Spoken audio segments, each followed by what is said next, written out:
Hello mga kudkod, ito na muli ang inyong lingkod at tayo'y magbabahagi na naman ng panibagong vlog. At ito nga mga kudkod, bago sumapit ang araw ng Pasko ay mayroong kaming kapamilya na talaga naman nag-celebrate ng kanyang kaarawan. At syempre dito sa bahay ng aking kapatid, ang bayaw ko lang naman ang nag-celebrate mga kudkod.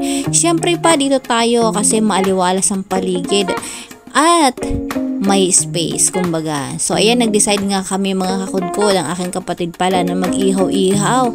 Nakakamiss kasi ang mga ihaw-ihaw, di ba, lalo na dito sa probinsya. Meron namang ihawan at syempre may space naman tayo dito sa kanilang labas. So maganda ang panahon, walang ulan, makulimlim. Syempre hapon na mga kudkod. Ayan nga ang aking hipag, talagang busy na sa pag-iihaw. Ito nga palang karne na ito ay minarinate nila kagabi. At kami nga ang taga-ihaw, ay taga-video pala ako mga kudkod. At ito namang dalawa, ayan, hindi pa nga tapos ang pag-iihaw. Abay, nag-uunahan na sa pagkain. Nagutom kasi ang mga chikiting mga kudkod dahil busy sila sa paglalaro. At tingnan niyo naman ang kamay ng aking pamangkin, talaga namang akala mo magsasaka. O diba? Talagang sa busy niya talaga, hindi ko alam kung siya ba ay talagang gumulong-gulong na diyan sa paligid nila. Ayan. Ang ganda nga naman kasi dito mga kudkod. Kulang na nga lang ay mayroong bumbilya, yung pang garden. Sabi nga ng kapatid ko, nag-order nga daw siya mga kudkod. Kaso nga lang ay hindi dumating. Inaasahan niya nga naman today mga kudkod. Dahil nga naman may kaunting simpleng selebrasyon. Pero okay lang yan mga kudkod. Next time naman, marami pa namang darating na mga okasyon, diba? So ito na nga, nagpapausok-usok na talaga yan. Ng bonggang-bongga ang aking hipag. Abay, pagdating kasi sa mga ganitong pagluluto at pag-ihaw-ihaw, at talaga to the rescue yan ang aking hipag mga kudkod. At kaya naman, dahil naaamoy na ng dalawang chikiting ang bango at pagkasarap ng barbecue, kaya naman talagang pumwesto sila dyan sa lamesa mga kudkod. Good luck na lang mamaya kung may matira pa dyan sa ating mga niluluto o iniihaw na karne. Aba, pagkasarap nga naman, pag ganito nga naman ang paligid mo talagang green na green at ikaw ay mag-ihaw. Aba, mamaya mga kudkod, lalalantakan din natin yan. Ayan nga mga kudkod, talagang busy na dyan ang aking hipag. Aba, ito nga palang kanilang paligid dito. Abay, nilagyan ng aking kapatid yung graba para daw hindi maputik. Nakakamiss nga naman talaga ng mga kudkod, lalo na dyan sa ating mga ka-OFW dyan, mga kababayan natin. Abay, shout out sa inyong lahat. Alam ko talaga namimiss nyo ang ganitong sitwasyon at ang ganitong kapaligiran. Ayan, nagtatakip silim ng mga kudkod. Abay, madali na natin dahil baka mamaya gabi na. Eto mga kudkod, kitang-kita dito ang araw pagpapalubog. Ay, may ano pa pala mga kudkod, ito nga pala ang paborito ng mga chikiting din, ang hotdog. Ayan, nagsidatingan ng aking pamangkin. At ang aking bahay nga naman mga kudkod ay doon lang sa kabilang ibayo, yung kalsada. Andiyan na nga pala ang biyanan ng aking kapatid. O ayan, nakita niya naman mga kudkod, madilim na nga ang kapaligiran. At hindi pa rin tapos ang pag-ihaw. May isda pa yan na nakasalang.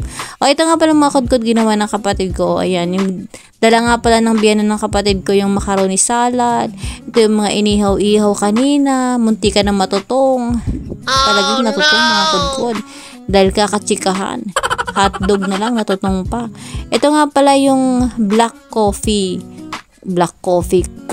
gulaman yata, basta yun ay mga kudkod. Ito yung binake namin at talaga ipagmamalaki ko mga kudkod dahil tayo ay nag-aaral-aral ng pagbe-bake. Abay, sakto naman ang pag-bake natin, abay may okasyon. Dinala namin ang aming take home dito sa birthdayhan, yung ubi cheese pandesal at ang cheesy ensaymada. Nakita niyo naman kanina mga kudkod. At syempre, ito may cake yan, may spaghetti. At yung mga manginginom, konting tagay lang, diba?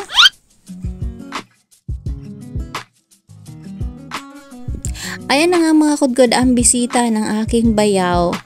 Siyempre, paulit-ulit lang ang bisita mga kudkod. Kami-kami lang, walang sawaan ang mga pagmumukha. Ayan na nga. Siyempre, family picture muna bago kumain. Hindi mawawala ang picture-picture. Ayan na ang aking mga kapamilya. Talaga namang kakain na kayo mga kudkod dyan. At meron pa nga palang pa video okay, at yung video okay nga naman ay may pa disco pang ilaw na nalalaman.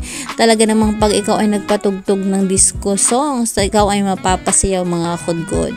O ayan, ito na nga, it's time to blow the candle na. Aba, hindi pa daw, magpipicture pa daw, sabi ng aking kapatid.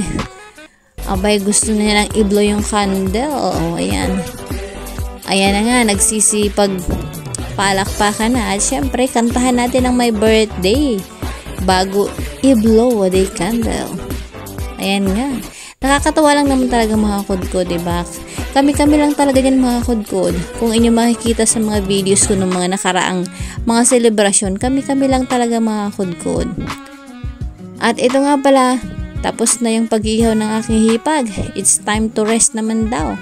Kaya naman, ito, kain-kain lang dyan. Aba, kanina pa pala kami kumain mga kudkod. Hindi ko na napakita. Nabisi din ang inyong lingkod sa pagkain. At ito kasi nasabi ko sa inyo mga kudkod. Ayan, no? May pailaw pa at andyan na aking pinsan. Talaga namang busy pa rin siya sa pag-ihaw ng isda. Ito yung isda na ito mga kudkod ay nabibili lang ito sa palengke. Hindi ko alam kung magkano ito. Pero masarap ito mga kudkod, lalo na kung may sausawan, may sili, ganyan. At syempre, bisitahin natin ang kusina. Aba, may nakasalang pa pala ito, oh. Gagawin ata itong pulutan, yung sisig, yung tenga ng baboy. At tignan natin kung may tira pa. Aba, marami pang tira mga kudkod. Ito nga pala ang pansit. Ang walang kamatayang pansit sa handaan. Abay, tikman natin na ang ibang mga dessert. Ito nga pala yung inihaw ng aking pinsan din sa kanina. Aba, luto na pala. Ang aking talaga namang pamangkin. Yan nga mga kudkod. Alam nyo ba, yung aking mga pamangkin, abay, nagmamadaling kumain. Inaabangan nila ang video okay. Ito nga pala aking pamangkin na dalawa. Abang hilig talaga nito mga kudkod sa kantahan. Kaya naman gusto kong tuloy bumili ng video okay. Kasi panay kami arkila mga kudkod. Ayan, talagang kahit markila kayo ng 2 araw mga kudkod, abay hindi yan mananawa.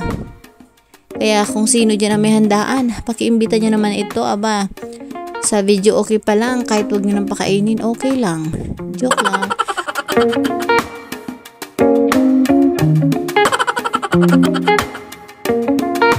At ito na nga pala aking kapatid, abay bising-busy na sa pag-iimpake at paglilinis ng kusina. Ganyan talaga, diba? Pag ikaw ang may okasyon, ikaw talaga magligpit. Ay hindi, tinutulungan naman mga kudkod. At syempre may mga pasyarona pa yan bago kami umuwi. Doon kasi kami sa kabila mga kudkod ng aming tirahan.